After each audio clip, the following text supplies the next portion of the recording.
Embroidering machine తీసుకోవాలనుకున్నారు.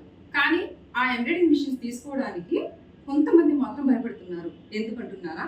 Embroidering machine తీసుకున్నాక అసలు మనకు ఆపరేటింగ్ అనేది అర్థమవుతుందా లేదా, డెమో గురించి చాలా భయపడుతున్నారు.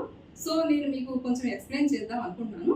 మనం ఆపరేటింగ్ అనేది ఎలా చేయాలో ఒకసారి చూపిస్తాను రండి. ఇక్కడ మన ఆపరేటింగ్ అనేది 4 ఆప్షన్స్ ఉంటాయి. ఈ 4 ఆప్షన్స్ మనం నేర్చుకుంటే కనుక ఆపరేటింగ్ మనకు పూర్తిగా వచ్చేసినట్టే. 1 2 3 4 ఆప్షన్స్. మనం ఈ ఆప్షన్స్ నేర్చుకోవడానికి చదువుతో ఏమాత్రం సంబంధం లేదు. చదువుతో సంబంధం లేకుండా కూడా మనం ఈ ఆపరేటింగ్ అనేది నేర్చుకోవచ్చు. మీరు అంతగా భయపడుతుంటే కనుక ఫస్ట్ మన ఆఫీస్కి ఒకసారి విజిట్ చేయండి. మీకు చదువు ఉన్నా చదువు లేకపోయినా అసలు దానికి సంబంధం లేదు. ఫస్ట్ అనేది మీరు డెమో అనేది ఇక్కడ చూడొచ్చు. పూర్తిగా మీరు డెమో నేర్చుకున్నాకే మిషన్ అనేది బుకింగ్ చేసుకోవచ్చు.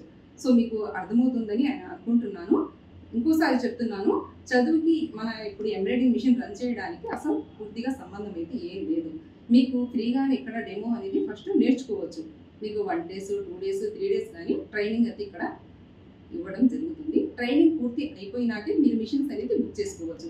మీకు ఇంకా ఫర్దర్గా డీటెయిల్స్ కావాలనుకుంటే కనుక స్క్రీన్ మీద కనిపిస్తున్న నెంబర్ ఒకసారి కాల్ చేయండి. మీకు కావాల్సిన డీటెయిల్స్ అనేది తెలుసుకోండి. Thank you for watching.